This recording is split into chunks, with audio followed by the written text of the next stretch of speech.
Hello friends, आज है 14 अप्रैल and I hope आप लोगों का कल इंग्लिश का पेपर बहुत अच्छा रहा हो। एंड अब नेक्स्ट 3 डेज बाद हमारा है बिजनेस स्टडीज़ का एग्ज़ाम। तो आज मैं आपके लिए लाया हूँ मॉक पेपर 1। आज हम इस पेपर को सॉल्व करेंगे। सिर्फ आंसर्स तक लिमिटेड नहीं रहेगा, हम देखेंगे क्वेश्चंस की क्या स्पेशलिटी है, अगर किसी भी फॉर्मेट का क्वेश्चन आए कैसे उन्हें सॉल्व करना है। और एक जो बच्चों को डाउट रहती है सर कि आंसर्स कितने बड़े लिख कर आए, तो उसके लिए भी मैं आपको एक छोटा सा फॉर्मूला बताऊंगा। तो आइए हम स्टार्ट करते हैं। एंड फर्स्ट थोड़ा सा हम देखते हैं कि हमारी मार्किंग स्कीम बिजनेस स्टडीज़ की क्या होने वाली है। जैसे आप जानते हैं कि मैक्सिमम मार्क्स जो हमारा पेपर है 40 मार्क्स का होने वाला है। टाइम अलाउड 2 आवर्स का होगा। एंड जो marking scheme as in question wise जो मार्किंग आपको मिलने वाली है, फर्स्ट ऑफ ऑल आपको 4 क्वेश्चन आएंगे 2 मार्क्स के, देन 4 क्वेश्चन 3 मार्क्स के, and then next 4 question of 5 marks each. उनमें से 2 मार्क्स के जो क्वेश्चन आएंगे वो शॉर्ट टाइप क्वेश्चन होंगे। 3 मार्क्स वाले short are to be answered in 50 to 80 words. And जब हम 5 मार्क्स की बात करेंगे तो वो हम करेंगे to be answered in 80 to 120 words. ठीक है, तो मैं आपको एक छोटा सा फॉर्मूला बताना चाहूँगा जिससे आपको पेपर में कितना लिखना है, कितने मार्क्स का आंसर लिखना है, वो आप देख सकें। फर्स्ट ऑफ ऑल आप ट्राई करिए कि जितने भी मार्क्स का क्वेश्चन है उसको इंटू 2 कर दीजिए। राइट, अगर 2 मार्क्स का क्वेश्चन है तो 2 into 2 4 लाइन्स तक का आंसर। 3 मार्क्स का क्वेश्चन है तो 3 into 2 6। देन कुछ स्टूडेंट्स होते हैं जिनको काफ़ी ज़्यादा लिखने की आदत होती है, जिनको होता है कि सर अगर हम जब तक थोड़े लॉन्ग आंसर्स ना लिखें ना हमें सेटिस्फैक्शन नहीं मिलती पेपर में, हमें लगता है हमने जस्टिस नहीं करा क्वेश्चन को। तो अगर आपके साथ भी ऐसा है तो जितने मार्क्स का क्वेश्चन है उसको इंटू 3 कर दीजिए एंड इतने लाइन्स का आप आंसर लिख के आ सकते हैं। ये बहुत सक्सेसफुल रहता है जिस भी पेपर को आप सॉल्व कर रहे हैं। राइट, बट ट्राई करिएगा कि इससे बहुत ज़्यादा एक्सीड ना हो, क्योंकि अगर आंसर्स बहुत ज़्यादा एक्सीड भी हो जाते हैं तो जो पेपर चेक कर रहा है उनको कई बार आपके फॉल्ट ढूंढने के ज़्यादा चांसेस मिल जाते हैं। तो हम ट्राई करेंगे हमारे आंसर शार्प हो, क्रिस्प हो, टू द पॉइंट हो, एक्सप्लेनेशंस जो हो वेग ना हो, वो ऐसी हो कि जब एग्जामिनर आपके आंसर्स पढ़े तो उनको अच्छा लगे, पढ़ के उनको देखते ही समझ आ जाए। एक और टिप देना चाहूँगा, हमें ये कोशिश करनी है कि जब हम एज अ स्टूडेंट जब हम आंसर लिखने बैठते हैं एग्जाम में तो हमें लगता है यार जो पेपर चेक करेगा तो उसको आंसर पता ही है, तो कोई बात नहीं कैसे भी आंसर लिख देते हैं। तो हमें ये मेंटालिटी नहीं रखनी, हमको ये मेंटालिटी रखनी है कि जब हम आंसर लिख रहे हैं ना तो जो पेपर चेक करेगा उसको कुछ भी नहीं आता। जो आज हम बताने वाले हैं, जो आज हम लिखने वाले हैं, वो आंसर पढ़ के ही एग्जामिनर की नॉलेज इंक्रीज होगी। तो उस मेंटालिटी से प्रॉपरली एक्सप्लेन करके, ठीक है, अच्छी तरह अपने पॉइंट्स एक्सप्रेस करके आप आंसर्स लिखना। ठीक है, एंड इसके साथ ही हम फर्स्ट क्वेश्चन से स्टार्ट करते हैं। राइट, फर्स्ट क्वेश्चन हमारा फाइनेंशियल मार्केट्स के ऊपर है। मैं क्वेश्चन रीड करूंगा, थोड़ा आंसर हम साथ में रीड करेंगे एंड देन मैं ट्राई करूंगा उसको ब्रेक करके अपनी लैंग्वेज में आपको एक्सप्लेन करूं। राइट, तो फर्स्ट क्वेश्चन हमारा यह है that it is a short term finance repayable on demand with a maturity period of 1 day to 15 days. Identify and right a note on the money market instrument highlighted है। ठीक है, तो जैसे कि आपको आंसर दिख रहा है, एक बार आंसर रीड करते हैं देन मैं आपको एक्सप्लेन करता हूँ। That the money market instrument referred here is call money. It is an instrument by which commercial banks borrow from each other to maintain a minimum cash balance called cash reserve ratio. ठीक है, मैंने यहाँ अपने students को भी जितने sample paper solve कराए, ये बहुत कॉमन क्वेश्चन है। राइट, मनी मार्केट के इंस्ट्रूमेंट अच्छी तरह लर्न करके जाना, 1 मार्क 2 मार्क में ये वाले क्वेश्चंस बहुत कॉमनली पूछे जाते हैं। ठीक है, अब पहले हम समझते हैं what is cash reserve ratio. Students को थोड़ा डाउट होता है। देखो, जब हम एज अ कस्टमर बैंक में अपना पैसा डिपॉजिट करते हैं तो बैंक ना सारे पैसे अपने पास नहीं रख सकता। चाहे जैसे आप अपने आसपास देखते होगे HDFC बैंक है, PNB बैंक है, ICICI बैंक है, तो सारे पैसे अपने पास नहीं रख सकता। कुछ परसेंटेज ऑफ दैट डिपॉजिट उनको RBI that is a central bank उनके बाद डिपॉजिट करवा के रखना पड़ता है, ये रूल है। ठीक है, उसको ही कैश रिजर्व रेशियो बोलते हैं। अब होता क्या है कि कभी कभी ना RBI या जिस भी कंट्री का सेंट्रल बैंक होता है वो अचानक से ये कैश रिजर्व रेशियो चेंज कर देता है, कभी थोड़ा बढ़ा देता है, थोड़ा कभी कम कर देता है। तो जो बैंक्स होते हैं उनके पास उतना डिपॉजिट होता नहीं है कि वो कैश रिजर्व रेशियो के लिए मेंटेन कर पाए। अब आपके मन में क्वेश्चन आएगा, क्यों सर बैंक के पास क्यों पैसे नहीं होते, हमने तो डिपॉजिट कराए थे। आंसर ये है उसका कि बैंक हमारे पैसों को अपने पास नहीं रखता, वो आगे इन्वेस्टमेंट पे, लोन पे फॉरवर्ड कर देता है। अब RBI ने बोले यार हमारे पास कैश रिजर्व रेशियो मेंटेन करो, तो ऐसे केस में जब बैंक के पास पैसा कम होता है तो कुछ बैंक्स होते हैं जिनके पास पैसा एक्सेस में होता है, तो बैंक्स आपस में उन पैसों को थोड़ा एक्सचेंज कर लेते हैं। एक बैंक जिसके पास थोड़ा कम पैसे, वो दूसरे बैंक से लोन ले लेता है, ठीक है, एंड उसको ही कॉल मनी बोलते हैं। एंड वो पैसा देन वो as a cash reserve ratio RBI के पास सेफली डिपॉजिट करवा देता है, ठीक है। तो इसको हम बोलते हैं, तो ये जो मनी मार्केट का इंस्ट्रूमेंट होता है शॉर्ट टर्म है, राइट। एंड जैसे आपने पढ़ा दैट इसकी जो मेच्योरिटी होती है 1 डे टू 15 डेज होती है। इस टाइम पीरियड के बीच में जिस बैंक ने लोन लिया था दूसरे बैंक से CRR मेंटेन करने के लिए, उसको वो रिटर्न करना पड़ता है। तो ये हमारा फर्स्ट मनी मार्केट इंस्ट्रूमेंट का पार्ट हो गया। सेकंड क्वेश्चन कह रहा है give any 2 responsibilities of the consumer apart from obtaining cash memo while purchasing a mobile phone, right. Consumer protection का ये हमारा क्वेश्चन है। फर्स्ट ऑफ ऑल मैं बोलना चाहूँगा दैट कंज्यूमर प्रोटेक्शन के काफ़ी जो क्वेश्चन है ना, वो आप अपनी जनरल नॉलेज से भी सॉल्व कर सकते हो। तो अगर किसी स्टूडेंट को लगता है कि सर कंज्यूमर प्रोटेक्शन तो हमें बहुत टफ लग रहा है या बहुत सारे पॉइंट्स है, कैसे लर्न करें, तो उसका एक सोल्यूशन यही है कि काफ़ी जनरल से आंसर दें। जैसा फाइनेंशियल मार्केट के पार्ट देखोगे, फाइनेंशियल मैनेजमेंट देखोगे, तो काफ़ी हैवी कंटेंट है जो हमको लर्न करना पड़ता है। लेकिन कंज्यूमर प्रोटेक्शन में ना आप थोड़े इजी हो सकते हो, अपनी लैंग्वेज में आंसर्स लिख के आ सकते हो, जस्टिफाइड रहेगा, ठीक है। तो आप ऐसे टाइम पे ना सोचो कि मैं कंज्यूमर हूँ और मुझसे पूछा जा रहा है कि मैं क्या रिस्पॉन्सिबिलिटी निभाना चाहता हूँ, तो उस कॉमन सेंस से इस चीज़ का आप आंसर दो, ठीक है। तो फर्स्ट आएगा by only standardise goods as they provide quality assurance, ठीक है। इसका मैं एक एग्जांपल दूंगा। जैसे आज आप जो स्टूडेंट्स हो, आपके एज के जो जितने स्टूडेंट्स होते हैं उनको एप्पल के प्रोडक्ट्स का, आईफोन्स का बड़ा इंटरेस्ट होता है।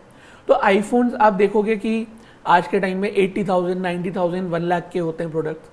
तो ना इंस्टाग्राम पे आजकल बड़ा फ्रॉड चल रहा है। वो क्या करते हैं, एप्पल के प्रोडक्ट्स दिखाते हैं एंड उसमें बोलते हैं कि हम आपको 20,000 में सेल कर देंगे।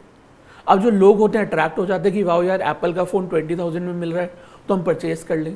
उस टाइम हम एज अ कंज्यूमर वो रिस्पॉन्सिबिलिटी नहीं दिखाते दैट 1 लाख की चीज़ ब्रांड न्यू 20,000 में कैसे मिल सकती है, राइट। तो उस टाइम एज अ कस्टमर हमारी ये रिस्पॉन्सिबिलिटी बनती है कि अगर हमें वो प्रोडक्ट खरीदना भी है तो हम एक स्टैंडर्डाइज्ड या अश्योर्ड स्टोर से खरीदें, ना कि ऐसे फ्रॉड में आए। तो हमें इन्हीं स्टैंडर्डाइज्ड प्रोडक्ट्स को फॉलो करना चाहिए for quality assurance, right. Then second हमारा आता है learn about the risk associated with products and services, follow manufacturers instruction properly। For example आपने कोई इलेक्ट्रॉनिक प्रोडक्ट खरीदा, कोई मिक्सर ग्राइंडर आपने परचेज किया, राइट। तो एक बहुत कॉमन चीज़ रहती है कि हमें वेट हैंड से उसको यूज़ नहीं करना, ठीक है। अगर हम कोई ऐसा इलेक्ट्रॉनिक प्रोडक्ट एकदम वेट हैंड से, गीले हाथों से यूज़ कर रहे हैं तो हमें करंट लग सकता है, शॉक लग सकता है, ठीक है। जबकि ये उस प्रोडक्ट के इंस्ट्रक्शन गाइड में लिखा होता है कि ड्राई हैंड से ही उसको यूज़ करो। बेसिक से इंस्ट्रक्शंस होते हैं जो डिफरेंट प्रोडक्ट्स के साथ आते हैं, जो कस्टमर्स को पहले पढ़ने चाहिए। कई बार हम हमारे इंटेलिजेंस में या अपने आप को इंटेलिजेंट प्रूव करने के चक्कर में एक ऐसी मेंटालिटी में आ जाते हैं कि नहीं, हमें इंस्ट्रक्शंस पढ़ने की ज़रूरत नहीं है, हम अपने आप ही प्रोडक्ट यूज़ कर लेंगे। उससे आगे जाके डैमेज हो जाता है। तो हमें रिस्पॉन्सिबल होकर इंस्ट्रक्शंस पढ़ के देन एक प्रोडक्ट को प्रॉपर्ली यूज़ करना चाहिए, राइट। देन थर्ड क्वेश्चन पे हम आते हैं। थर्ड क्वेश्चन कहता है identify and explain the 2 analysis done while estimating the man power requirement and staffing, ठीक है। मैं आपको फिर बताना चाहूँगा कि दैट स्टाफिंग चैप्टर जो है ना, ये लाइफ लॉन्ग आपके काम आएगा। आप आगे ग्रेजुएशन में जाओ, पोस्ट ग्रेजुएशन में जाओ, जॉब्स के लिए इंटरव्यूज़ में आप बैठोगे, आपका खुद का बिजनेस है, लोगों को हायर करोगे, स्टाफिंग की जो नॉलेज है आपको लाइफ लॉन्ग काम आएगी। तो उसको आप एक प्रैक्टिकल एस्पेक्ट से भी पढ़ना, ठीक है। मैन पावर रिक्वायरमेंट क्या है कि आपने अगर कल को एक बिजनेस खोला या आपका एग्जिस्टिंग बिजनेस है, कोई कंपनी है, तो वहाँ पे कितने मैन पावर एज इन कितने एम्प्लॉयज़ या ओवरऑल कितने इंडिविजुअल्स की हमें रिक्वायरमेंट है, वो हमारी मैन पावर रिक्वायरमेंट होगी। इसको जज करना बहुत इंपॉर्टेंट है। लेट से एक काम में 10 लोगों की ज़रूरत है और आपने कम लोगों को हायर कर लिया तो भी वो काम प्रॉपरली नहीं हो पाएगा, एंड आपने ज़्यादा लोगों को हायर कर लिया तो भी वो काम ठीक से नहीं हो पाएगा। तो हमें ऑप्टिमल स्टाफिंग करनी है। तो कैसे पता लगे कि एक बिज़नेस में ऑप्टिमल स्टाफिंग कैसे हो सकती है? तो उसके लिए हमारे पास 2 एनालिसिस हैं। एक है वर्कफोर्स एनालिसिस एंड सेकंड है नीचे हमारे पास वर्क लोड एनालिसिस। तो ये 2 टाइप के एनालिसिस है। एनसीईआरटी का डायरेक्ट क्वेश्चन है 2 मार्क्स का। तो हमें इसका बताना है कि कौन एनालिसिस कैसे वर्क करते हैं। तो फर्स्ट है वर्कफोर्स एनालिसिस, जो बोलता है it reveals the number and type of staff available, कि आपकी एक कंपनी है, आप उसमें वर्कफोर्स एनालिसिस करोगे कि हमारी कंपनी में कितने लोग हैं और किस टाइप के हैं। ठीक है, कितने लोग हैं वो तो समझ आ गया कि मेरी एक कंपनी है एंड टोटल वहाँ पे 100 एम्प्लॉयज़ हैं, तो वो हो गया नंबर ऑफ एम्प्लॉयज़। टाइप का क्या मतलब है? टाइप का मतलब हो गया उनमें से मैनेजर्स कितने हैं, एम्प्लॉयज़ कितने हैं, लेबर लेवल पे कितने हैं, टॉप मैनेजमेंट पे कितने हैं। तो हमारे टाइप्स हो गए, स्पेशलाइज स्किल वाले कितने हैं, जनरल स्किल वाले कितने हैं, तो बहुत टाइप की स्पेसिफिकेशन हमारी हो गई। तो वो हम वर्कफोर्स एनालिसिस में देखते हैं। सेकेंड हम करेंगे वर्कलोड एनालिसिस। वर्कलोड एनालिसिस होता है an assessment of the number and type of human resource needed for the performance of job. अब आप देखोगे कि जो काम हो रहा है आपके ऑफिस में, उस काम को पूरा करने के लिए कितने लोगों की ज़रूरत है। फर्स्ट पॉइंट में तो आपने देख लिया ऑफिस में कितने लोग हैं। अब सेकंड में आप देखोगे उस काम को पूरा करने के लिए कितने लोगों की आपको ज़रूरत है। लेट से आपके ऑफिस में एक मार्केटिंग डिपार्टमेंट है जहाँ पे कंटेंट राइटिंग होती है, तो अब उस कंटेंट राइटिंग के लिए आप वर्कलोड एनालिसिस करोगे कितने लोग मिलके उस वर्कलोड उस मार्केटिंग के जॉब को अच्छी तरह फुलफिल कर सकते हैं। तो यहाँ पे आप मे बी आपने वर्कलोड एनालिसिस करा तो आपको पता लगा कि 5 लोग मिलके अच्छी तरह मार्केटिंग का जॉब फुलफिल कर सकते हैं। तो अब आप देखोगे वर्कफोर्स एनालिसिस के हिसाब से मेरे पास तो 10 लोग हैं, तो that means you are overstaffed. अगर आप ओवर स्टाफ्ड हो तो उन लोगों को थोड़ा रिप्लेस कर दो, ज़रूरी नहीं उन्हें निकालना है ऑफिस से, रिप्लेस कर दो, दूसरी ब्रांच में उनको हायर करवा दो, तो आप उन्हें रिप्लेस कर दोगे। अगर कम लोग हैं, लेट से आपको मार्केटिंग की जॉब के लिए 5 लोगों की ज़रूरत है और आपके पास सिर्फ 2 एम्प्लॉयज़ हैं मार्केटिंग के, तो आप ज़्यादा लोगों को हायर कर लोगे। एंड अगर आपको 5 की ज़रूरत है और 5 ही लोग हैं, that means you are optimally staff, then that is very good. तो वैसे ही हम हमारे काम को कंटिन्यू करेंगे, राइट। तो ये हमारे 2 एनालिसिस होते हैं। देन हम आएंगे 4th क्वेश्चन पे, that is what is meant by recruitment of employees. ठीक है, अब यहाँ पे क्या होता है, मैंने देखा स्टूडेंट्स ना बहुत कंफ्यूज हो जाते हैं रिक्रूटमेंट में और सिलेक्शन में, उनको सिमिलर सा लगता है। एंड इवन आपने इंस्टाग्राम पे, सोशल मीडिया पे, डिफरेंट साइट्स पे कभी पोस्ट भी रीड करी होगी, तो लोग क्या करते हैं कि रिक्रूटमेंट और सिलेक्शन को इंटरचेंजेबली यूज़ करते हैं जैसे कि सेम वर्ड्स हो, जबकि रियलिटी में दोनों बिल्कुल डिफरेंट वर्ड्स हैं। जब हम बात करते हैं सिलेक्शन की, तो सिलेक्शन मतलब कि हमने किसी इंडिविजुअल को सिलेक्ट कर लिया, मतलब हमने उसको अपनी कंपनी में ले लिया है, दैट इज सिलेक्शन। जब हम रिक्रूटमेंट की बात करते हैं तो अभी हमने किसी को हमारी कंपनी में नहीं लिया है। रिक्रूटमेंट में हम क्या कर रहे हैं, हम सिर्फ ढूंढ रहे हैं कि कहाँ कहाँ से हम लोगों को हायर कर सकते हैं। ठीक है, जैसे कि आपने एनसीईआरटी में पढ़ा होगा दैट इंटरनल रिक्रूटमेंट है, एक्सटर्नल रिक्रूटमेंट है, तो वो हमारे टाइप्स ऑफ रिक्रूटमेंट हो जाती है। तो रिक्रूटमेंट में हम प्रोस्पेक्टिव कैंडिडेट्स को देखते हैं कि हम कहाँ कहाँ से हायर कर सकते हैं एंड उनको हम अट्रैक्ट करते हैं। ठीक है, अब जो इंपॉर्टेंट वर्ड है ना यहाँ पे वो है अट्रैक्ट। ठीक है, अट्रैक्ट करना क्यों कि लेट से मैंने देखा दैट मैं कंपनीज मैं कॉलेजेस से अपने कैंडिडेट्स को, प्रोस्पेक्टिव कैंडिडेट्स को हायर कर सकता हूँ। लेकिन अगर लेट से मैंने एक कॉलेज में गया और वहाँ पे नोटिस बोर्ड पे मैंने लगा दिया दैट ये मेरी XYZ कंपनी है एंड मैं कैंडिडेट्स हायर करना चाहता हूँ, तो सिर्फ वो देख के सारे अच्छे कैंडिडेट्स मेरे कंपनी में नहीं आना चाहेंगे। मे बी उनको कंपनी नहीं अच्छी लगी, मे बी उनको पैकेज अच्छा नहीं लगा।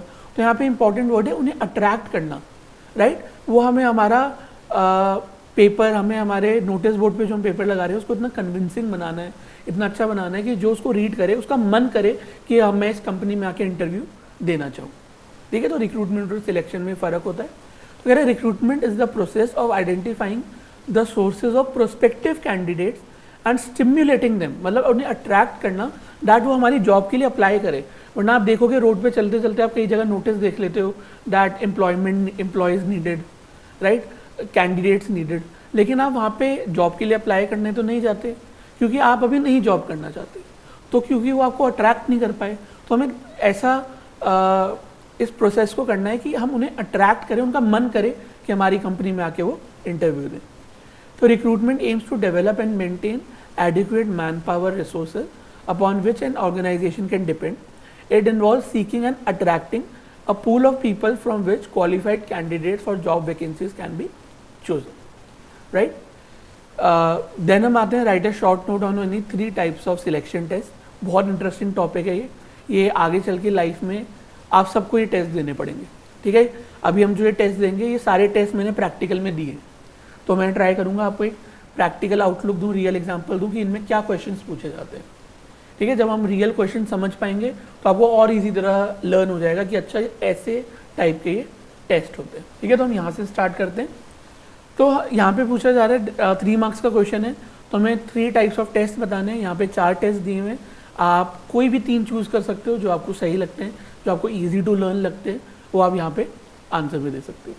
ठीक है, तो जो 4 टेस्ट यहाँ पे हमें करने हुए हैं, intelligent test, aptitude test, personality test and trade test. मैं ट्राई करूँगा आपको रियल क्वेश्चंस भी बताऊँगी इन टेस्ट में क्या आता है, ताकि आप लर्न कर पाओ। तो फर्स्ट आता है हमारा इंटेलिजेंस टेस्ट। इंटेलिजेंस टेस्ट कह रहा है these test measure the overall intellectual capacity or intelligence of an individual. These tests measure the ability to understand instructions and to make decisive decisions. थोड़ी mistake है. These tests also reveal whether an individual has the capacity to deal with new problems. देखिए intelligence test में आपके intelligence को check किया जाता है, different types होते हैं उसको चेक करने के। आपके उसमें ग्रामर के क्वेश्चंस, मैथ्स के क्वेश्चन, लॉजिकल रीजनिंग के क्वेश्चंस, जनरल नॉलेज के क्वेश्चंस उसमें आते हैं एंड उस बेसिस पे आपको आंसर करना होता है। मिनिमम क्राइटेरिया होता है कि इतने % अगर आप स्कोर करते हो तो आप उस इंटेलिजेंस टेस्ट को पास कर देते हो। इसका जो डिफ़िकल्टी लेवल होता है इन टेस्ट का मीडियम, ईजी टू मीडियम होता है, बहुत ज़्यादा डिफ़िकल्ट लेवल के नहीं होते, राइट। अगर छोटी कंपनी है ईजी होंगे, जितनी बड़ी कंपनी में आप अप्लाई करते जाओगे वो इंटेलिजेंस टेस्ट भी उतना लेवल का टफ होता जाएगा। ठीक है, सेकंड आता है हमारा एप्टीट्यूड टेस्ट। एप्टीट्यूड टेस्ट ना काफ़ी सिमिलर होता है इंटेलिजेंस टेस्ट से, तो लोग कंफ्यूज हो जाते हैं कि सर फिर इसमें क्या चीज़ पूछी जाएगी। तो एक बार रीड करते हैं, देन मैं आपको बताता हूँ। कह रहा है these test measure the ability और potential of a candidate to learn a new skill or new job or skill. Defects in a person sensory और intellectual capacity can be detected through these test. ठीक है, मैंने ये जो दोनों test दिए हैं तो मैं उस एक्सपीरियंस से आपको बता सकता हूँ, काफ़ी सिमिलर होते हैं। इनमें बेसिक डिफरेंस क्या होता है, जैसे इंटेलिजेंस टेस्ट में maths, logical reasoning, English, different criteria के क्वेश्चंस होते हैं। एप्टीट्यूड टेस्ट में ना सिर्फ लॉजिकल रीजनिंग से रिलेटेड क्वेश्चंस दिए जाते हैं। कई बार थोड़े से इंग्लिश के हो जाएंगे, 1-2 कभी मैथ्स के हो सकता है दे दें, बट ओवरऑल एप्टीट्यूड टेस्ट में सिर्फ लॉजिकल रीजनिंग ज़्यादा पूछी जाती है। जैसे आपने देखा होगा पैटर्न बेस्ड एग्जाम होता है या रिलेशनशिप बेस्ड क्वेश्चंस होते हैं कि ये इसकी डॉटर का सन के नीस का ये रिलेशन है तो आप उनके क्या लगे, तो वैसे टाइप के क्वेश्चन ज़्यादा होते हैं, वो आपका एप्टीट्यूड चेक करने के लिए। ठीक है, देन हमारा एक आता है पर्सनैलिटी टेस्ट। बहुत इंटरेस्टिंग टेस्ट होता है ये। क्या है, these test are use to जज the psychological makeup of a person. These test discover clues to an individuals value system, emotional reaction, maturity and is characteristic mood. These test are use to select supervisors, executive and for counselling people. ठीक है, इसमें आपकी personality देखी जाती है। इसमें ऐसे questions होते हैं कि लेट से आप एक कंपनी में काम कर रहे हो, आपके जूनियर ने आपसे एकदम रूडली बात कर ली, राइट, या आपके साथ वॉयलेंट हो गए, तो आप कैसे रिएक्ट करोगे? क्या आप भी लड़ने लग जाओगे या आप काम करने की कोशिश करोगे, आप प्यार से बात करोगे? तो ऐसे टाइप के जिससे आपकी पर्सनैलिटी के बारे में बात हो कि लेट से आपको सुबह एक मीटिंग के लिए अर्जेंटली पहुंचना था और रास्ते में आपको बहुत ट्रैफिक मिला, आप मीटिंग के लिए बहुत लेट हो गए, उसकी वजह से आपकी मीटिंग में प्रॉब्लम आ गई, तो आप कैसे उस चीज़ को हैंडल करोगे, कैसे आप पूरी सिचुएशन संभालोगे? तो इससे आपकी पर्सनैलिटी के बारे में पता लग जाता है। ठीक है, तो ये बहुत चेक होता है, मैनेजर्स के लिए चेक किया जाता है, जैसे आपने देखा काउंसलर्स के लिए चेक किया जाता है, आपका टेम्परामेंट पता लगे, आपके मॉरल्स पता लगे, तो पर्सनैलिटी टेस्ट में वो आपकी चीज़ है। इसमें कुछ मैथ्स एप्टीट्यूड नहीं होता, जनरल लाइफ बेस्ड क्वेश्चन यहाँ पे ज़्यादा होते हैं। देन एक हमारा होता है ट्रेड टेस्ट। ट्रेड टेस्ट बोलता है these test measure the level of knowledge and skill of an individual already acquired through training and on the job experience. Such test are useful in the selection of stenographers, typist, sales person etcetera. These test can be oral or written. ठीक है, अब इस test में क्या होता है कि आपने जिस पोजीशन के लिए अप्लाई करा है तो उस पोजीशन से रिलेटेड आपको कितनी नॉलेज है। लेट से आपने मार्केटिंग के लिए अप्लाई करा है तो आपको कंटेंट राइटिंग कितनी आती है वो आपसे लिखवा के देखेंगे, राइट। या आपने जैसे टाइपिस्ट के लिए अप्लाई करा है तो वो आपको एक पैराग्राफ देंगे, आपको टाइप करना है, जिससे आपकी टाइपिंग स्पीड, ग्रामर सब चीज़ें पता लग जाए। या सेल्स पर्सन के लिए एज अ सेल्स पर्सन आपने अप्लाई करा है तो आपको एक प्रोडक्ट दे देंगे और आपको बोलेंगे इसको बेच के दिखाओ हमें, तो उससे आपकी स्किल्स का पता लग जाएगा। तो वो ट्रेड टेस्ट का हमारा पार्ट हो जाता है कि जिस जॉब पोजीशन के लिए आपने अप्लाई करा है उससे रिलेटेड आपके अंदर कितनी नॉलेज है वो हमें इसमें पता लग जाता है। राइट, आई होप आपको यहाँ तक सब क्लियर चल रहा है। और पार्ट कह रहे हैं list any 3 benefits of training for employees. काफ़ी जनरल क्वेश्चन है, easy question I hope. Right, तो एनी 3 आप लिख सकते हो, 5 इसमें दिए हुए हैं। तो इसमें लिखा है benefits of training to the employees कि आप और मैं एम्प्लॉयज़ हैं, कल को एक कंपनी में हम काम कर रहे हैं, अच्छा काम कर रहे हैं, तो वो हमें और ट्रेन करना चाहते हैं तो हम क्यों ट्रेनिंग लें, हमें क्या बेनिफिट्स होंगे। ऐसे ना माइंड में क्वेश्चन बनाया करो, तो आपको ना रट्टा नहीं लगाना पड़ेगा, मगअप नहीं करना पड़ेगा। जब आप अपने माइंड में ऐसे सीन बना लोगे ना तो आप कॉमन सेंस से आंसर कर लोगे एग्जाम में। ठीक है, तो कह रहे हैं benefits of training to the employees are first है एक्विजिशन ऑफ न्यू स्किल्स, कि आपको नई स्किल्स आती हैं। जैसे अभी आप लोग 12th में हो, पास आउट हो जाओगे, कई स्टूडेंट ड्राइविंग सीखेंगे, तो क्या है वो एक्विजिशन ऑफ न्यू स्किल्स। आप ड्राइविंग सीखोगे, नई स्किल्स आपको आएंगी, तो हमारी न्यू स्किल्स हो जाती है। तो कह रहा है trained employee acquire new attitude and skills which enhance his market value. The acquisition of new knowledge increases his prospect within and outside the organisation for higher jobs. Second है higher earnings. ठीक है, example मेरी एक friend है जो एक काफ़ी अच्छी फाइनेंस कंपनी में वो जॉब कर रही है, तो उसकी सैलरी वहाँ पे 45,000 थी। तो कंपनी ने बोला कि आप ये XYZ नई अकाउंट्स की स्किल सीख के आ जाओ, 2-3 महीने लगेंगे, उसके बाद अगर आपने वो स्किल सीख ली तो हम आपकी सैलरी सीधा 45,000 से 80,000 कर देंगे।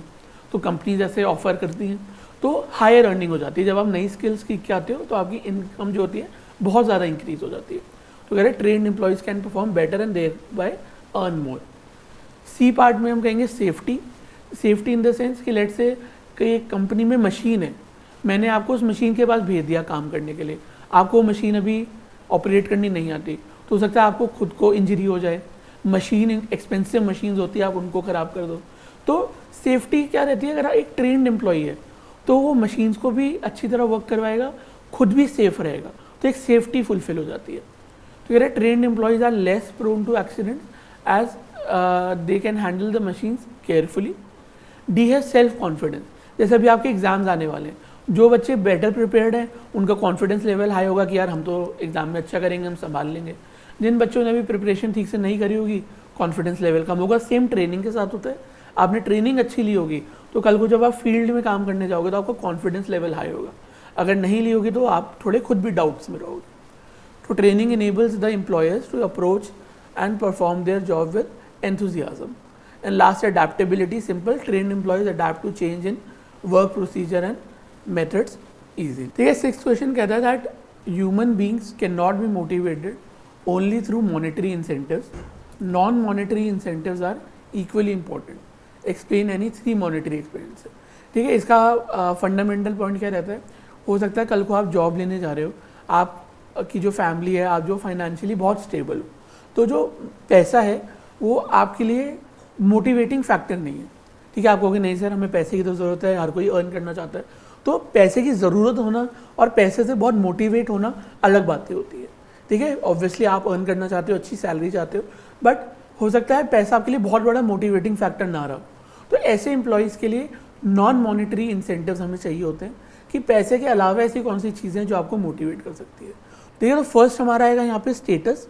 तो स्टेटस बोलता है it means formal position in the organisation. Higher status motivate people by satisfying their ego needs as a lot of perquisites and authorities attached to it. ठीक है, फॉर एग्जाम्पल आप बहुत हायर स्टडीज़ करके गए हो and higher studies करके आपको एक जो जॉब पोजीशन मिली है वहाँ पे आपने देखा कि यार जो 12th पास हैं वो भी वही काम कर रहे हैं, जो ग्रेजुएट है उनको भी वही पोजीशन मिल गई, और मैं हायर स्टडीज़ करके आया हूँ, मे बी MBA PhD करके आया हूँ, मुझे भी वो पोजीशन मिल गई। तो ऐसे केस में ऐसे एम्प्लॉयज़ का ईगो हर्ट हो जाता है। तो स्टेटस क्या कहता है कि ऐसे एम्प्लॉयज़ को एक अच्छी पोजीशन दो काम करने के लिए, तभी वो मोटिवेट हो पाएंगे। कि यार एक खुद को लगता है कि लेट्स से मैं भी MBA हूँ, तो MBA करके जब मेरी फर्स्ट जॉब लगी एज अ सेल्स एनालिस्ट लगी, तो उसके अंडर मेरे लोग थे जो सेल्स का बेसिक फील्ड वर्क करते थे। तो अगर मेरा भी सेल्स का फील्ड वर्क का काम लग जाता तो ऐसा लगता कि मैं जो MBA की पढ़ाई करके आया उसको जस्टिफाई नहीं कर पाया। तो वो मेरे लिए एक नॉन मॉनेटरी इंसेंटिव था कि मेरे को एक अच्छी पोस्ट की जॉब मिले। बी है करियर एडवांसमेंट अपॉर्चुनिटी, कि कल को आपको जो जॉब मिलती है आप लाइफ भर वही जॉब नहीं करना चाहोगे, आप चाहोगे आपको प्रमोशंस मिलें, आपको बेटर अपॉर्चुनिटीज़ मिले, आप एडवांस करो। तो ये कहता है कि most of the employees want to grow in their careers if sound promotion policy and training programmes are implemented, it will help them to achieve promotion. ठीक है कि आप जिस पोजीशन पे काम कर रहे हो, आप चाहोगे आपको प्रमोशन मिले टाइम टू टाइम, आप बेटर वे में अपने करियर में आगे तक ग्रो कर पाओ। सी है ऑर्गेनाइजेशनल क्लाइमेट। देखिए ये पॉइंट ना अभी आपकी एज में स्टूडेंट कम समझते हैं, बट ये बहुत इंपॉर्टेंट पॉइंट है। ऑर्गेनाइजेशनल क्लाइमेट क्या हुआ, लेट से आपको कल को जॉब लगी, एक जॉब आपको लग रही है जहाँ पे आपकी स्टार्टिंग सैलरी है 1 लाख रुपीज़, लेकिन जो ऑर्गेनाइजेशन का क्लाइमेट है बहुत गंदा है। गंदा इन द सेंस एक दूसरे से बहुत रूडली बात करते हैं, गालियाँ दे के बात करते हैं, पूरे दिन डांटते रहते हैं, वर्कलोड बहुत ज़्यादा है, ब्रेक नहीं दे रहे, कैंटीन जाने का टाइम नहीं देते, रेस्ट करने का टाइम नहीं देते। ठीक है, दूसरी इन्वायरमेंट है जहाँ पे आपको सैलरी आपकी लेट से 60-70,000 है, बट बहुत रिलैक्स काम है। ठीक है, सीनियर्स बहुत अच्छे हैं, फ्रेंड्स ग्रुप अच्छा बन गया, एक दूसरे से बहुत अच्छा रिलेशन है, राइट, कैंटीन्स अच्छी है, वॉशरूम अच्छे हैं, लाइट्स की फैसिलिटी, इंफ्रास्ट्रक्चर सब अच्छा है। ठीक है, आपकी एज में बच्चे क्या सोचते हैं, कोई बात नहीं सैलरी अच्छी मिल रही है ना, थोड़ा सह लेंगे, बट रियलिटी ऐसी नहीं है। जब आप रियल वर्ल्ड में आओगे काम करने के लिए तो और सच में आपको ऐसी सिचुएशन दी जाएगी जहाँ आपको 1 लाख मिल रहे हैं और बहुत गंदी इन्वायरमेंट, आप खुद ही थोड़ा टाइम में छोड़ दोगे, आपको बेटर ऑर्गेनाइजेशनल क्लाइमेट की तरफ आप जाओगे। तो ये एक बहुत इंपॉर्टेंट पॉइंट आता है। एंड लास्ट पॉइंट इसका आएगा हमारा जॉब सिक्योरिटी। ठीक है, कि लेट से आपकी कहीं जॉब लगी, 1-2 महीने आपने काम करा, उन्होंने हटा दिया, राइट, कोई सिक्योरिटी नहीं है, तो वो भी एक बहुत डीमोटिवेटिंग फैक्टर हो जाता है। तो job security in the sense कि आप जहाँ काम कर रहे हो, तो कई बार जो एम्प्लॉयर्स होते हैं आपसे कॉन्ट्रैक्ट साइन करा लेते हैं कि 1 साल तो आप इसी कंपनी में हो, उस 1 साल के बाद फिर आप अपना कॉन्ट्रैक्ट या तो रीन्यू करवा सकते हो, चेंज करवा सकते हो, that is up to you. तो वो जॉब सिक्योरिटी में आता है। हर कोई इंडिया में इतनी अनएम्प्लॉयमेंट है, इतने सारे लोग हैं जिनकी जॉब नहीं लग रही, तो job security is very important part in India. तो कह रहे हैं in India due to widespread unemployment, job security is very important, it ensures regular income in future and relieves them of worry, however it may make them complacent। ठीक है, complacent in the sense आज आपकी job लगी और उन्होंने 3 साल का आपको कॉन्ट्रैक्ट दे दिया कि आप यहीं हो, तो जो एम्प्लॉयज़ हैं ना वो कई बार बहुत ज़्यादा लेज़ी हो जाते हैं, उनको लगता है जॉब तो है ही, कोई निकालने वाला नहीं है, तो कई बार वो अपनी फुल पोटेंशियल पे काम नहीं करते। तो ये हमारे कुछ नॉन मॉनेटरी फैक्टर्स हो जाते हैं। I hope you are with me till now, सारा आपको समझ आया जो मैं ब्रेक करके एक्सप्लेन करके आपको बताना चाह रहा था। नेक्स्ट हम आते हैं 7th क्वेश्चन में, केस स्टडी बेस्ड क्वेश्चन है ये। ओके, तो 7th क्वेश्चन कह रहा है that on Sonika's birthday her mother gifted her a pair of gold earrings, within a month it lost its shine. Sonika got it checked from the nearby jeweller and came to know that her mother had been cheated by the jeweller from whom she purchased the earrings. She filed a complaint in the district commission which was rejected. Not satisfied by the decision, she was very much disturbed and after 2 months decided to appeal further. Which right is Sonika experiencing here by approaching to district commission? And as Sonika is not satisfied with the judgment of district commission, where can she appeal? Right, तो first part में हम आते हैं। तो first part कह रहा है the right Sonika is experiencing here is the right to seek redressal. It gives the right to the consumer to get relief in case goods or service falls short of his expectation, right? अब देखो कई बच्चों को ना confusion होती है that sir right to be heard and right to seek redressal तो बहुत सेम सा है, तो उसमें क्या फ़र्क है? देखो राइट टू बी हर्ड में क्या है कि आप अपनी कंप्लेंट लेकर गए एंड जो शॉपकीपर है आपकी कंप्लेंट सुन रहा है, अभी वो कोई एक्शन नहीं ले रहा, कुछ कर नहीं रहा, सिर्फ सुन रहा है, तो that is right to be heard. जब हम राइट टू सीक रेड्रेसल की बात करते हैं तो यहाँ पे आपको जस्टिस भी मिल रहा है। ठीक है, राइट टू बी हर्ड में सिर्फ सुन रहा है, कोई एक्शन नहीं ले रहा। राइट टू सीक रेड्रेसल में आपको जस्टिस मिल रहा है उसके लिए, तो that is right to seek redressal. ठीक है, सेकंड पार्ट में ये कह रहे हैं no the Sonika can not appeal against the decision of district commission because she should have filed the complaint within the 45 days of passing the order by district commission. ठीक है, आपको NCERT में आपने पढ़ा होगा कि 45 days के अंदर अंदर आप स्टेट कमीशन के पास जा सकते थे, लेकिन यहाँ पे उसने 2 महीने लगा दिए, 2 months निकल गए, तो अब वही कहीं भी कंप्लेंट वो आगे नहीं कर सकती, तो उसका केस यहीं पे ख़त्म हो गया। ठीक है, 8th कहता है discuss any 3 points of importance of financial planning to an organisation. Again very common question, very important question. Financial planning की जब हम बात करते हैं तो लेट से जैसे अभी बोर्ड्स ख़त्म होने वाले हैं, बहुत से स्टूडेंट्स ट्रिप प्लान कर रहे होंगे, तो उस ट्रिप पे कितने पैसे लगेंगे, that is also financial planning, एक शॉर्ट लेवल की, कि आप कितने पैसे लेके जाओगे, होटल में कितने पैसे लगेंगे, खाने में कितने पैसे लगेंगे, तो वो सारी चीज़ें हमारी उस प्लानिंग में आ जाती है। तो पहली जो हम करेंगे that is helps in forecasting, right.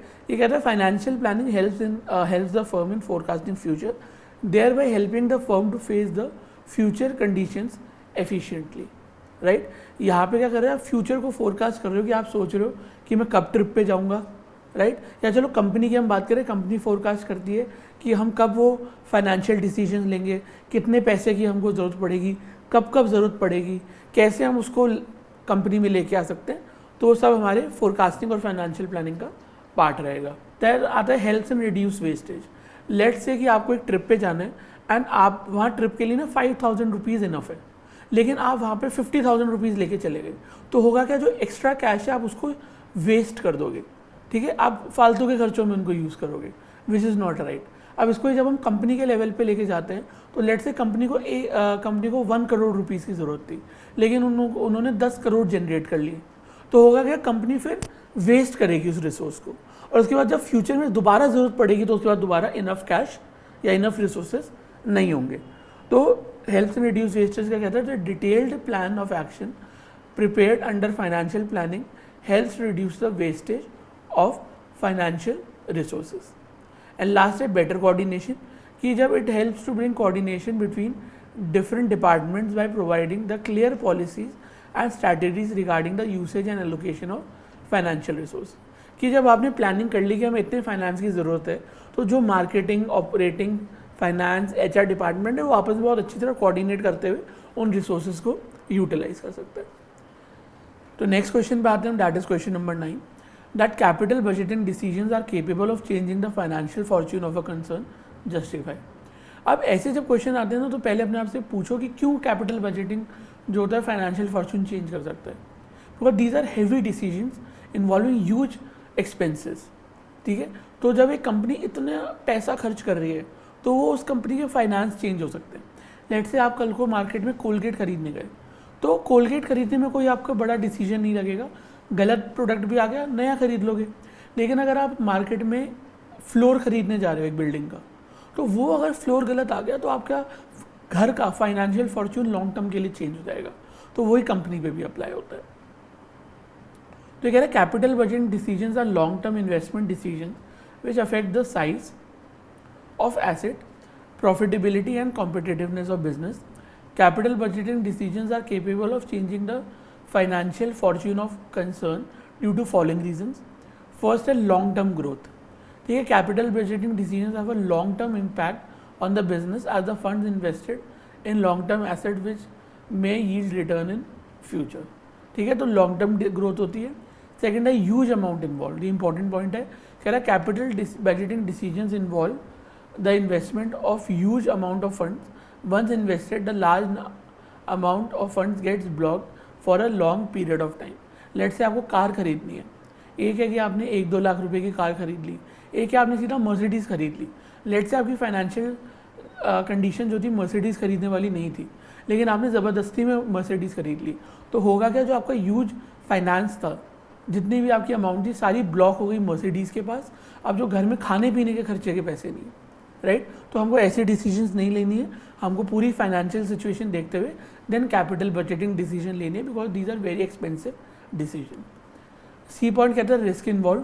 Capital budgeting decision impact the overall business risk as the impact not only the present earning but also the future return also, ठीक है। लेट से आपने कहीं पे एक बहुत बड़ा प्लॉट खरीद लिया, वो खरीदने के बाद पता चला वो जो प्लॉट था वो तो ख़राब है, तो क्या हुआ, आपका लॉन्ग टर्म के लिए आपका पैसा उसमें फंस गया एंड आगे तक के लिए आपकी रिस्क बन गई। तो ये हमें ध्यान रखना है। और डी पॉइंट कहता है इरिवर्सिबल डिसीजन, ठीक है। ये है these decisions once taken are not reversible except at a huge losses. These decisions to reverse will lead to a wastage of funds and force the company to into huge losses. कि let से आपने अपना पैसा कहीं पे invest कर दिया, अब आपको लग रहा है कि नहीं यार, ये बिल्डिंग या ये मशीनरी या ये फैक्ट्री अच्छी नहीं है, तो इवन अगर आप अब उस फैक्ट्री को या मशीन को परचेज ना करना चाहो, आपने फिर भी बहुत ऐसे खर्चे कर दिए पीछे जो कि अब रिटर्न में नहीं आ सकते, ठीक है। तो वो आपकी पूरी इन्वेस्टमेंट को ख़राब कर देगा। तो हम क्वेश्चन नंबर 10 से स्टार्ट करते हैं। ये कह रहा है that mister Mayank the marketing manager spends a lot of time in planning for the long term goals of his department as he has given complete autonomy to its salesmen to make their own decisions while they are in the field. ठीक है, यहाँ पे क्या होता है, autonomy word समझ के बच्चों को लगता है अरे ऑटोक्रेटिक की बात हो रही है, जबकि ऐसा नहीं है. Autonomy means complete freedom. तो ये कह रहा है identify and briefly explain the style of leadership displayed bye mister Mayank. Also state any 3 benefits of the leadership style identified in part A. तो यहाँ पे जो कंप्लीट ऑटोनॉमी दी गई है तो हम कह सकते हैं पूरी जो फ्रीडम है वो कौन से स्टाइल में होती है, that is laissez faire. 3 type के हमारे पास लीडरशिप स्टाइल होते हैं, that is autocratic, democratic and laissez faire. तो ये मयंक जो कर रहे हैं वो है laissez faire style of leadership, जहाँ पे उन्होंने हमारी अपनी टीम को कंप्लीट फ्रीडम दे दी है. कह रहे हैं this style of leadership the leader act as a contact man with the outsiders to bring the information and the resources that group requires. The group members have a higher degree of freedom and they work as their own choice and competence. ठीक है, उनकी जो choice होती है, जैसा काम होता है वैसा करते हैं, पूरी फ्रीडम उनको दी जाती है. मैं एक जो इसमें कॉमन एग्जांपल देता हूँ टाइप्स ऑफ लीडरशिप स्टाइल में, कि आप इसको एज अ पेरेंटिंग स्टाइल लेके चलिए. जैसे कुछ पेरेंट्स होते हैं जो बहुत स्ट्रिक्ट होते हैं अपने बच्चों के साथ, कि जैसा हम बोल रहे हैं बिल्कुल वैसा करो, that is autocratic style of leadership. Then कुछ माँ बाप होते हैं जो बहुत ही फ्री हो जाते हैं अपने बच्चों के साथ, उनको पूरी ऐसे छोड़ देते हैं कि जो करना है चाहे वो करो, पढ़ना है पढ़ो, नहीं पढ़ना मत पढ़ो, that is laissez faire, complete freedom. And then कुछ होते हैं जो अपनी भी बात आगे रखते हैं, बच्चों की बात भी समझते हैं, that is democratic style of leadership. तो इसमें ये कह रहे हैं the benefits of the following. तो फर्स्ट बेनिफिट है no delay in decision making, कि लेजर्स फेयर में क्या टीम मेंबर्स जो हैं डिसीजंस लेते हैं और उसको आगे इम्प्लीमेंट करते हैं, तो उनको मैनेजर की वेट ही नहीं करनी, तो इसमें कोई भी डिले नहीं होती, वो अपने हिसाब से डिसीजंस लेके आगे बढ़ सकते हैं. Then it reduces burden of the manager. जैसे मैं पेरेंट्स का एग्जांपल दिया, जिनके बच्चे हैं जो खुद सारा काम कर रहे हैं, तो पेरेंट्स में से बर्डन हटा रहता है.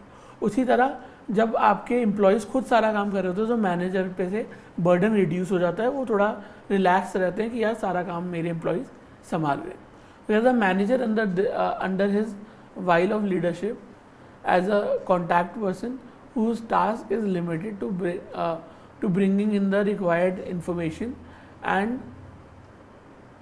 the resources for the group, thereby he act as a facilitator. Last time motivates employees and trains them. तो अब हम आते हैं क्वेश्चन नंबर 11 में, जो एक ऑप्शन वाला क्वेश्चन है. ये कहता है Dishant limited manufacturer of electrical gadgets had plans to expand its area of operation beyond the local market by covering the consumers throughout the country. For this it needed additional funds both for long term and short term.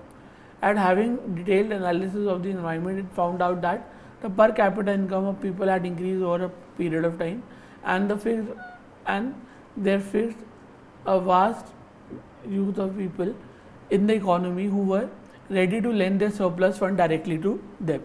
The company therefore decided to fulfill their financial requirement through which the sector of the company, by creating the financial assets, identify the market through which the Drishan Limited can raise funds, list his components and give any 3 differences between the two. So first of all, क्या है, Drishan Limited can raise fund through financial markets. The components are financial markets and capital market. ये 2 market होते हैं हमारे, इसमें हम differentiate करेंगे. Very important and very common question again. पहला आता है ड्यूरेशन, राइट. तो ड्यूरेशन कहता है, मनी मार्केट कहता है it is the market for short term funds whose maturity is up to 1 year. और कैपिटल मार्केट कहता है it is the market for long term funds whose maturity is more than 1 year. Risk कहते हैं, second point हमारा risk कहता है money market instruments are safer with respect to return and the principal amount with minimum risk default. जबकि capital market की बात करें, capital market instruments are riskier with respect to both returns and repayment of principal amount. And last कहता है investment outlay. Investment outlay की minimum कितने investment की जरूरत पड़ेगी. तो जब मनी मार्केट की बात करते हैं, मनी मार्केट में इन्वेस्टमेंट आउटले ज़्यादा है, कि आपके पास जब अच्छा पैसा है तभी आप मनी मार्केट में इन्वेस्ट कर सकते हो. जबकि हम कैपिटल मार्केट की बात करें तो आप मिनिमम बहुत कम पैसे से भी कैपिटल मार्केट में आ सकते हो. जैसे कैपिटल मार्केट में हमारा शेयर मार्केट आता है, तो आपने देखा होगा 1 रुपये का शेयर होता है, 10 पैसे का शेयर होता है. तो ऐसे पैसों को आप बिल्कुल 1 रुपये 10 पैसे में खरीद सकते हो. ठीक है। कई बच्चों को डाउट होता है सर ये जो बेसिस लिखे हुए हैं ड्यूरेशन, रिस्क, इन्वेंट्री, आउटले, ये लर्न करें या नहीं करें। तो these points are very very important, exam में ज़रूर लिख कर आने बेसिस, बिना बेसिस लिखे मार्क्स बहुत हैवीली यहाँ पे हमारे कट जाते हैं। तो इस क्वेश्चन में हम पढ़ेंगे the methods of flotation in primary market. कई बच्चे सोचते हैं फ्लोटेशन कॉस्ट वाला फ्लोटेशन है, दैट इज़ डिफरेंट। ये फ्लोटेशन बोलता है कि हम जनरल पब्लिक से पैसा कैसे ले सकते हैं इन प्राइमरी मार्केट। तो सबसे शुरू का पॉइंट हमारा है ऑफर थ्रू प्रोस्पेक्टस।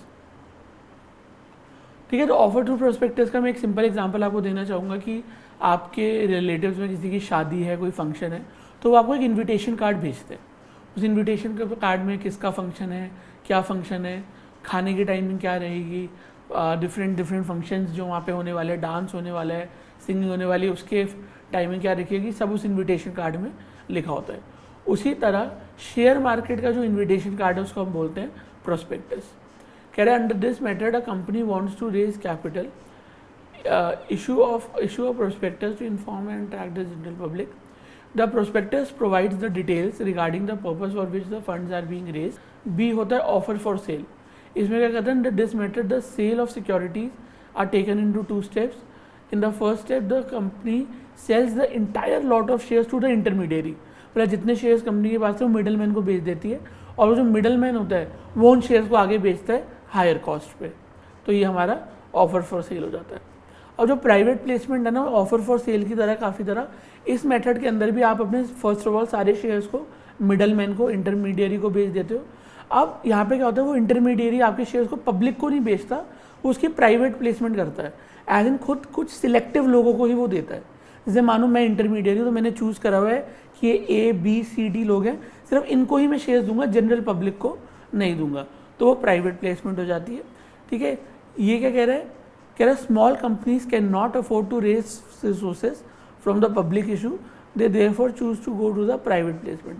जो छोटी कंपनी जिनके शेयर्स निकले, उनके क्या कोई ऐसे फेम नहीं है, कोई नाम नहीं है, तो उनके शेयर कोई खरीदना ही नहीं चाहता, तो ऐसी कंपनी प्राइवेट प्लेसमेंट के थ्रू अपना काम करती है। राइट्स इशू क्या, this is the offer of new shares by a company to the existing share holder. As in मेरे पास टाटा के शेयर्स हैं एंड टाटा ने नए शेयर्स निकाले, तो वो पहले मैं जो एग्जिस्टिंग शेयर होल्डर हूँ मेरे को वो शेयर्स कम प्राइस में दे देगा। ये फ़ायदा है कि कम प्राइस में मिलते हैं। लेट से मार्केट वैल्यू 1000 रुपये, मेरे को 980 रुपीज़ के मिल गए, बाकी लोगों को 1000 रुपये के मिल रहे, तो एक बहुत बड़ा फ़ायदा होता है। देन आता है हमारा EIPO, एज इन जो IPO सर्विसेज है वो हम इलेक्ट्रॉनिक फॉर्मेट में या इंटरनेट के फॉर्मेट में कर रहे हैं, वो EIPO हो गया। राइट, आपके लिए हमारा लास्ट क्वेश्चन है, सैम्पल पेपर का लास्ट क्वेश्चन है, और पार्ट में है, 2 पार्ट में हम करेंगे एंड इसको सॉल्व करते हैं। काफ़ी ईजी है, ईजी लेवल के भी दी जाते हैं ताकि हर लेवल के बच्चे पेपर को सॉल्व कर पाएँ। तो 12th का जो A पार्ट है, मतलब और से पहले वाला पार्ट है, वो कह रहा है briefly discuss the process of that function of management which ensures the conformity of plans according to the standards laid down. Right, तो ये किस फंक्शन की बात कर रहा है, सोचो। राइट, तो यहाँ पे हमारी बात हो रही है the process of controlling includes the following step. हमारे यहाँ कंट्रोलिंग की बात हो रही है। तो यह कंट्रोलिंग के अंडर जो प्रोसेस हमें फॉलो करना है, पहला है सेटिंग परफॉर्मेंस स्टैंडर्ड्स। तो उसको ऐसे लेके चलो, आपके बोर्ड्स के एग्जाम है, आपने अपना कोई शेड्यूल बनाया होगा पढ़ने का, तो उस पर हम कंट्रोलिंग का प्रोसेस लगा के देखते हैं। तो पहला है सेटिंग परफॉर्मेंस स्टैंडर्ड्स। जैसे आपने एक स्टैंडर्ड बनाया हुआ था कि बोर्ड के एग्जाम में मैं सुबह 6 बजे उठूंगा या 6 बजे उठूंगी एंड नेक्स्ट 4 to 5 आवर्स में पढ़ने वाला हूँ। That is setting performance standards, कि आपने अपने लिए स्टैंडर्ड बना लिए कि ये काम मैं ऐसा करने वाला हूँ। सेकेंड पॉइंट है मेजरमेंट ऑफ एक्चुअल परफॉर्मेंस, कि सोचा तो आपने क्या था 6 बजे उठूंगा और 4-5 घंटे पढ़ूंगा, या तो आप 6 बजे उठ नहीं पाए या 6 बजे उठे तो 2 घंटे पढ़ के फिर सो गए, तो वो क्या हुआ, मेजरमेंट ऑफ एक्चुअल परफॉर्मेंस। कि स्टैंडर्ड क्या था 4-5 घंटे का 6 बजे उठ के, एक्चुअल परफॉर्मेंस क्या हुई सिर्फ 1-2 घंटे की, तो measurement of actual performance. Then C होता है comparison of actual performance with standard. अब आप कंपेयर करोगे स्टैंडर्ड कितना बनाया था 4-5 घंटे का, और एक्चुअल परफॉर्मेंस कितनी है, सिर्फ 2 घंटे ही पढ़ पाए। डी में आप देखोगे एनालाइजिंग डेविएशन, कि वो कमी किस वजह से आई, कि मैंने 4-5 घंटे का जब प्लान करा था और मैं सिर्फ 2 घंटे पढ़ पा रहा हूँ, तो वो डिफरेंस क्यों आ रहा है, वो डेविएशन क्यों आ रही है, तो वो आप चेक करोगे यहाँ पे। तो ये डेविएशन चेक करने के 2 तरीके होते हैं, एक को बोलते हैं क्रिटिकल पॉइंट कंट्रोल और एक को कहते हैं मैनेजमेंट बाय एक्सेप्शन। राइट, तो देखो क्रिटिकल पॉइंट कंट्रोल का मतलब क्या है, जब हम कोई भी काम करते हैं ना, तो कोई भी काम परफेक्ट नहीं होता, उसमें थोड़ी डेविएशंस तो आएंगी।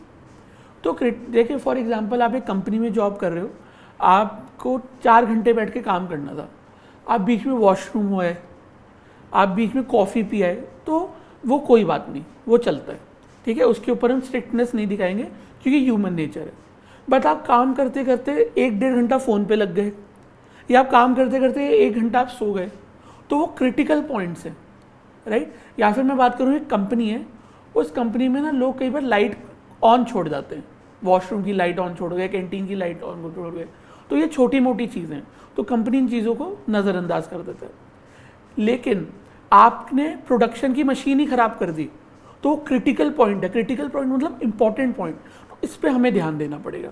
तो क्रिटिकल पॉइंट कंट्रोल बोलता है कि जो छोटी मोटी सी प्रॉब्लम्स हो रही है उनको नज़रअंदाज कर दो, कोई बात नहीं, लेकिन जो क्रिटिकल पॉइंट हो रहा है, जो बड़ी बड़ी इंपॉर्टेंट चीज़ें हो रही हैं, उस पर ध्यान दो।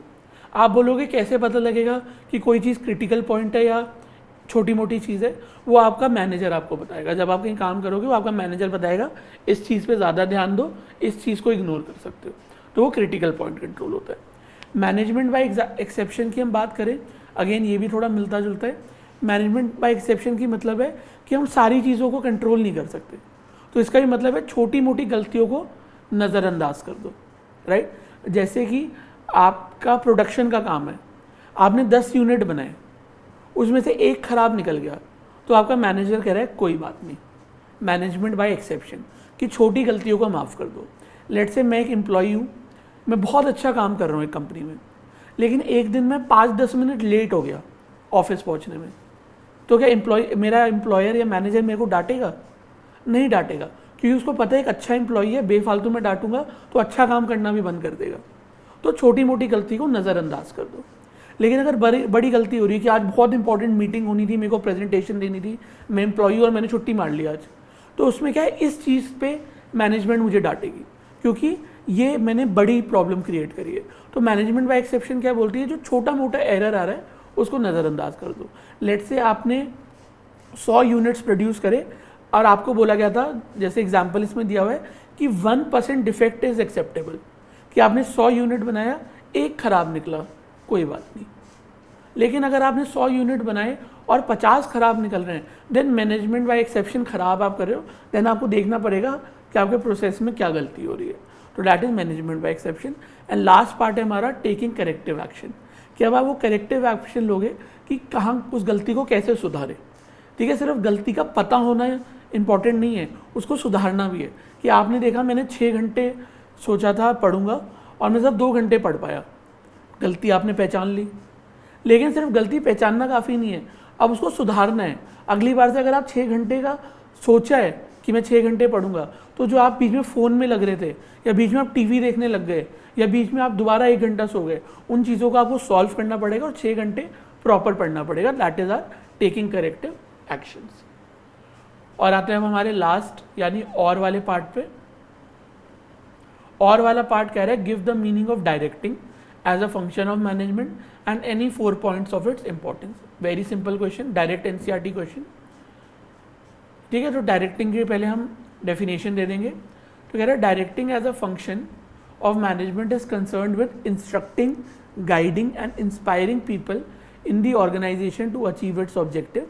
It involves overseeing people at work, making provisions for necessary facilities and creating a work environment whereby employees may perform to the best of their abilities. ये डायरेक्टिंग की हमारी डेफिनेशन है, डायरेक्ट बुक की सिंपल डेफिनेशन है।